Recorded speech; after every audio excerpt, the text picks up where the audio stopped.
Institute. It's an affiliate of the National Association of Realtors, and it's organized for realtors who specialize in farm and land sales, management, development, and appraisal. What's the survey that we do? So twice a year, March 1st and September 1st, we survey market participants, folks that are working in agriculture. We ask them for their opinions about the current status of Iowa's farmland market, and they're asked to estimate the average value of farmland as of the date that we're surveying. So for this survey, it was as of September 1, 2020. And their estimates are for bare unimproved land with a sale price on a cash basis. So just some background on the survey. We've got 300 to 400 folks that are on the distribution list. We normally see 120 to 150 responses. But we'd like to give a plug that if you're on this call and follow the land market and you're not a part of this survey, we're always looking for more folks to join. You don't have to be a member of RLI. You simply give us your name and email address, and we'll get you on the list. We'll send you an email twice a year, and you'll take 5 minutes to plug in your estimate of value on some different land types. So with that, I'm going to hand it over to Elliot. He's going to run through the actual numbers of what the survey found. And then at the end, we've got a couple just general comment slides from some questions we asked with the survey. And then we'll have plenty of time for questions and go from there. All righty. So to get in here, so when we ask these participants to give us numbers, we end up asking for 5 different values, and it's for low, medium, and high quality cropland.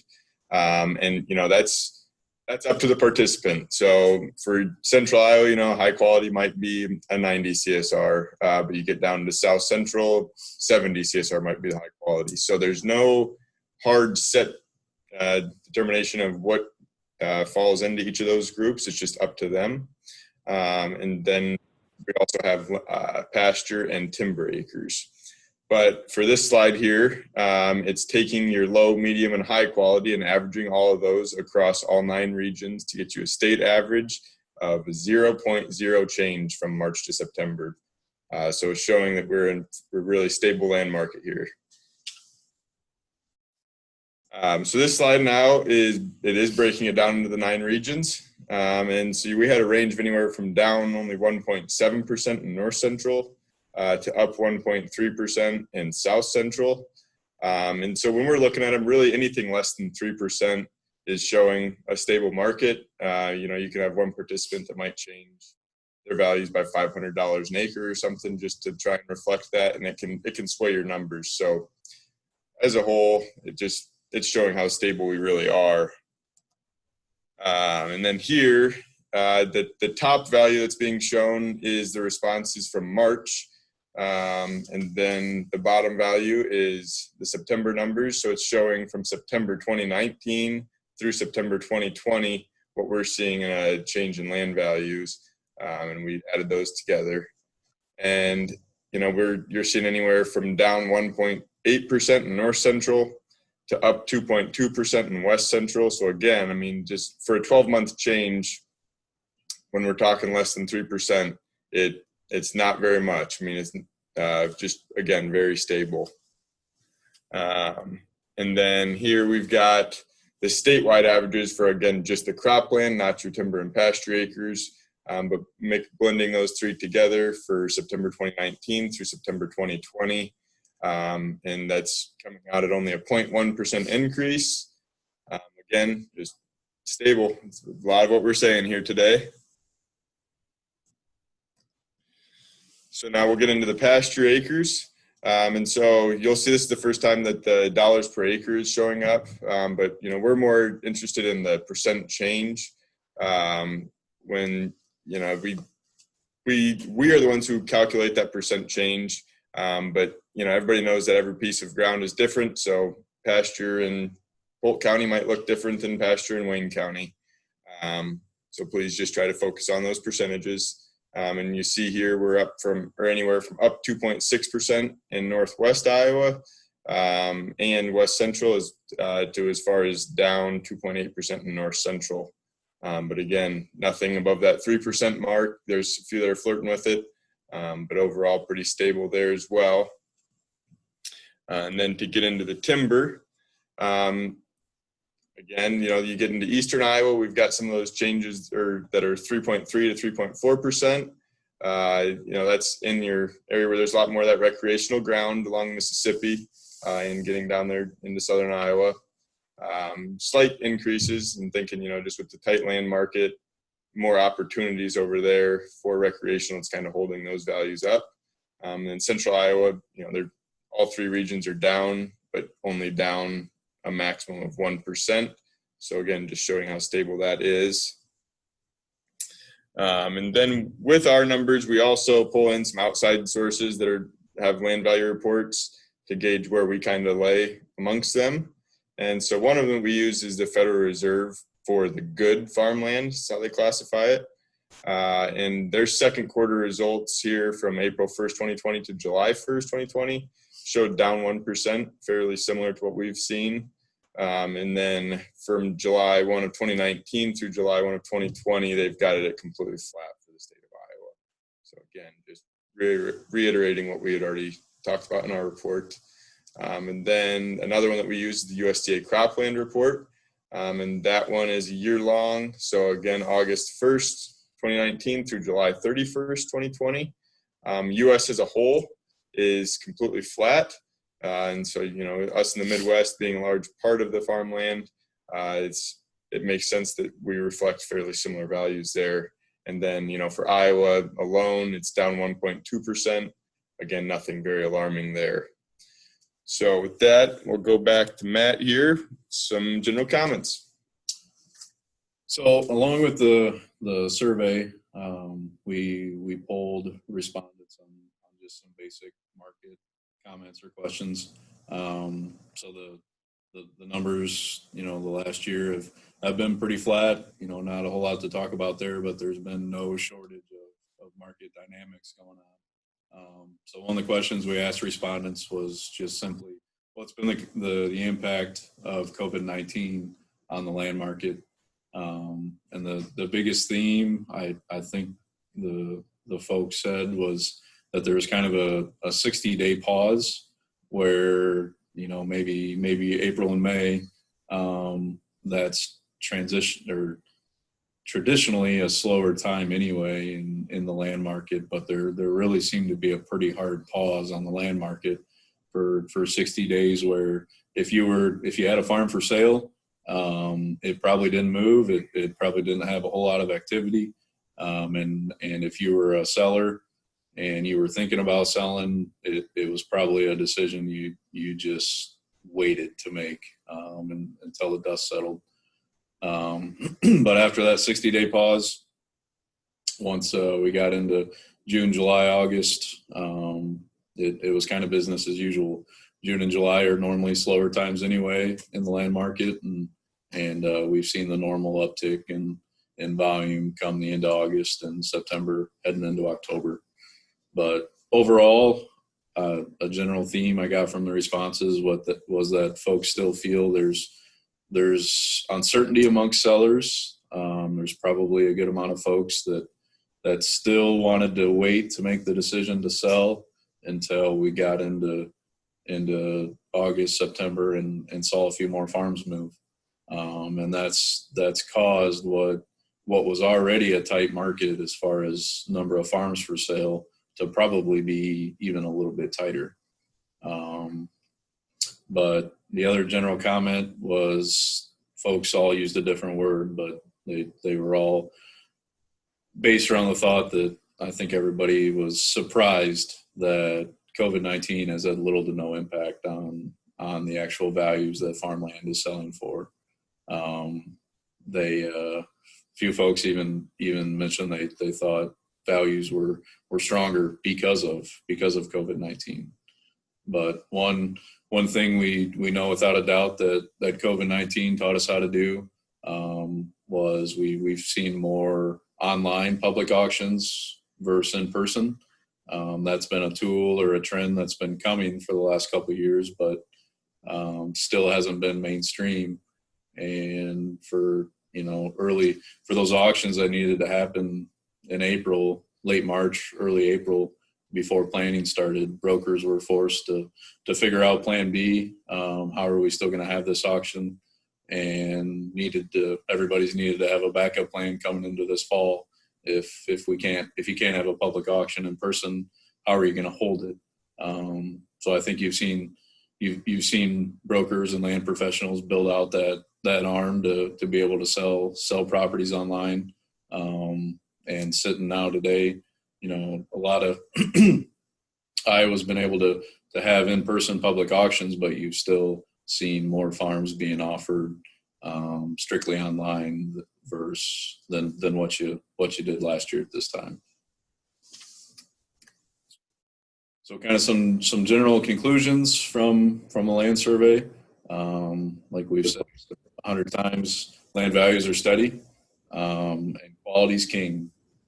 There's still if a quality farm comes up in Iowa, and there'll be a healthy amount of local farmers that want it, and if they don't, there's a lot of investors that are still chasing high quality farms in Iowa.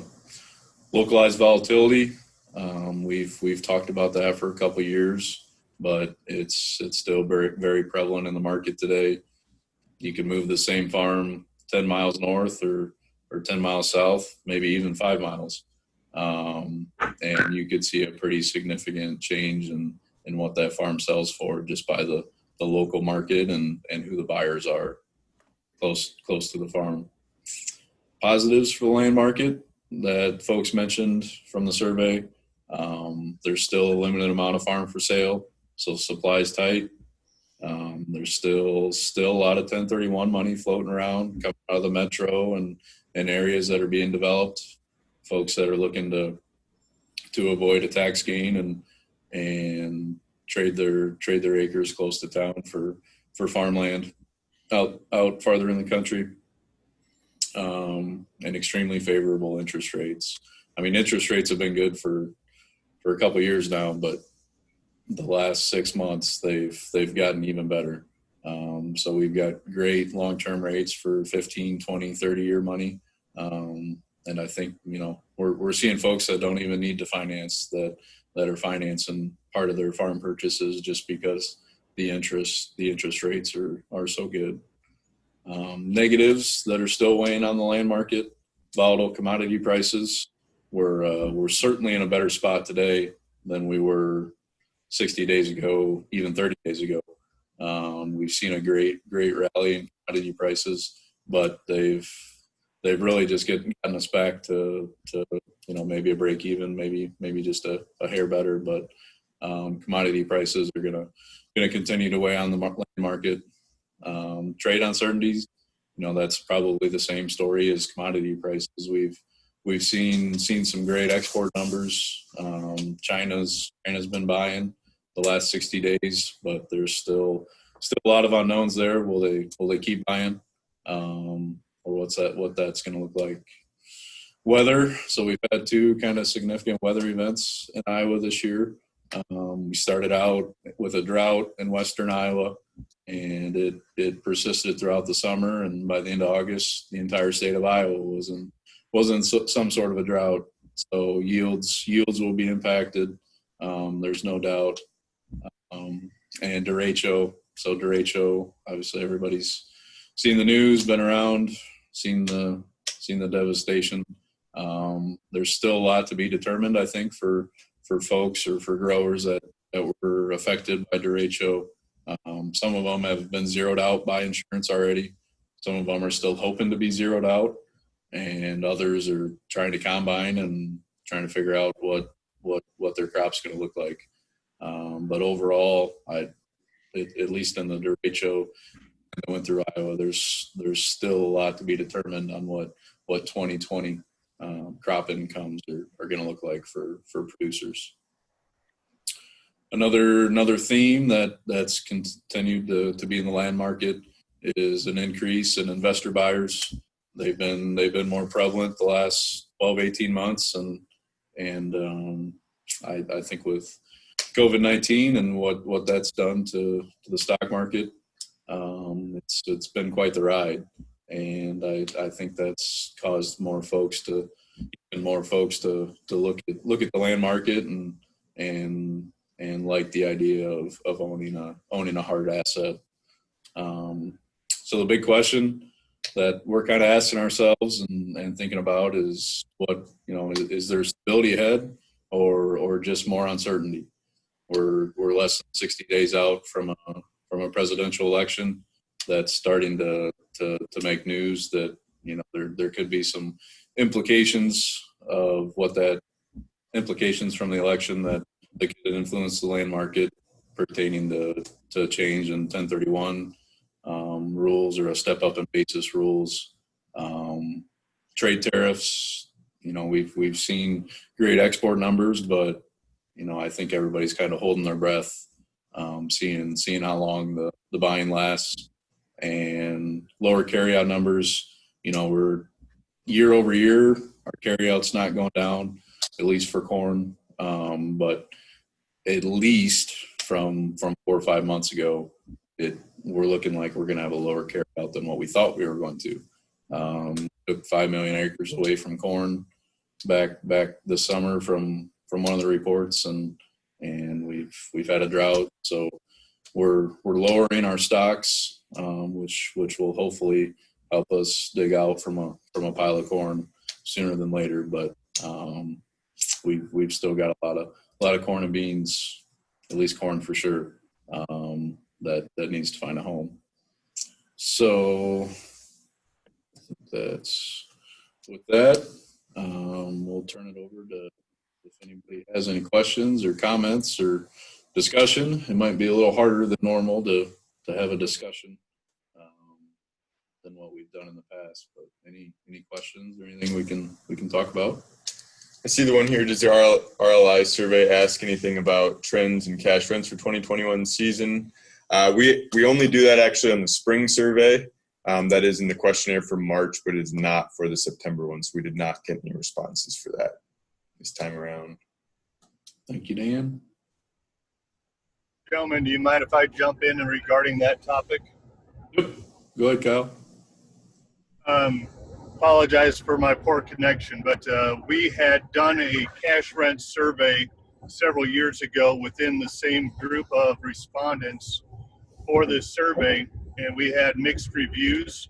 We had some individuals that didn't feel like that was an appropriate topic to be covering, as the realtors may not be knowledgeable enough on what cash rent survey or a cash rent is at that time. So we had some individuals that did not respond. We had others that were just fine and did respond. But we had such a low number of responses that we were not able to publish any type of cash rent, guidelines from professional realtors, bankers, professional farm managers, or appraisers. So since the numbers of respondents were so low, we pretty much abandoned asking the question regarding cash rents. It's definitely something that might be able to come forward with high demand, but unfortunately we need to have a lot more participants in that type of a survey from this organization, both of these organizations, as well as even the Land Trend Survey itself. We send, I think Matt indicated that earlier on, that we send this out to almost 400 people, and we typically get about a third of that at best. So we do want to make sure that we increase our numbers, but that's why the cash rent is not a question in the survey. Thanks, Kyle. Anybody else have any questions or anything they want to talk about?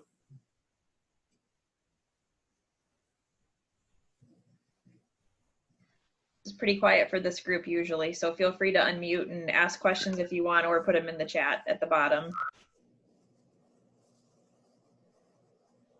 I'll ask a question. How has the COVID-related changes affected the land auctions that are in person? Have you seen any changes with those events? I would say overall, I mean, it's hit and miss on, everybody's spacing the crowd out more. But at least at our auctions, we're not offering donuts anymore, just refreshments. But I think the biggest thing, I think the crowds have been just a little bit smaller. But harvest could be affecting that too. We're a little earlier on harvest than we thought we'd be, but overall it's pretty close to business as usual, if not quite. I would say what I've seen, the results have been positive, or maybe even a little bit stronger than expected. I guess what I've seen from even on auctions in person versus not. Oh. We probably echo that in Illinois. I'm an auctioneer and broker in Illinois, and there's been very few live auctions, but those live auctions have been fairly positive. Not necessarily big numbers of people, but the results still seem to be very positive when a live auction is performed. Oh. Versus, say, just online only. Yeah. Did you guys see you have a couple questions in the chat? Yeah. So David asked how many auctions are online versus live. What percent as a guess? I mean, this is pulling a number out of hat, but I would still say maybe 80%, 70% are still in person. I think a majority of the auctions that I've seen that are online coming up this fall, they're timed auctions. Haven't seen a whole lot of folks that, this spring when we had to scramble and put some stuff online, it seemed like you saw a few more that they were online, but you still had a live feed into somebody that was kind of calling the auction. I haven't seen anything like that yet this fall. But the auctions that are online have seemed to be the timed ones. And it seems like there might be just an uptick, in people where there is the online component to it, but they're still holding alive and you have the ability to go in the room. Dan asks, you mentioned in one of your slides localized volatility. Can you elaborate on what you mean and what factors lead to localized volatility? A lot of it purely comes down to who the buyer is. If I'm a strong farmland buyer, the farm that's 2-3 miles down the road or adjoins me is worth a lot more than the farm that's 10 miles away. And so when you park a farm in the right area and you get two of those strong buyers that really have to own it, you can have a great sale or a great auction. But if you get in a 3-4 mile radius where there's been plenty of farms for sale and it's not a farm anybody has to own, you'll see a softer value for probably the same farm. Yeah, that's all I'd say there.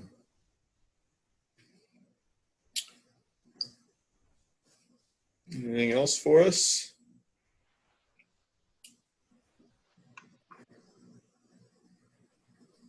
All right, no more questions for these guys? Oh, nope, there's one. Just in the nick of time. Results for farms with wind turbines.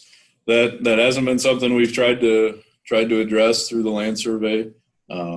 I know that's something, appraisers that we work with have been trying hard to wrap their heads around.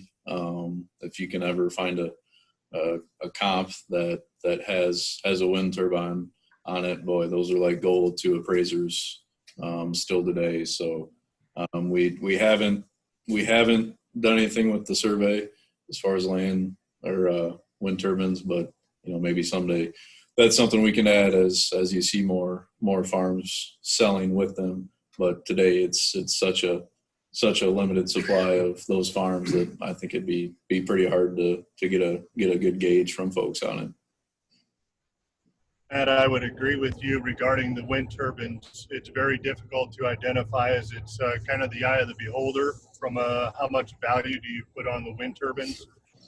I know that we've had sales with wind turbines on them that have brought a little bit more than ag value because of that additional income. And then we've had also sales that have wind turbines on them where it has cut the farm a little bit and created more of a hassle and actually discounts the farm. So it's really location specific with wind turbines, and very difficult to identify how much value, if any, they add, even though the extra income. Thanks, Kyle. Thanks, Dennis. Anybody else have any questions before we hand it over to Tracy?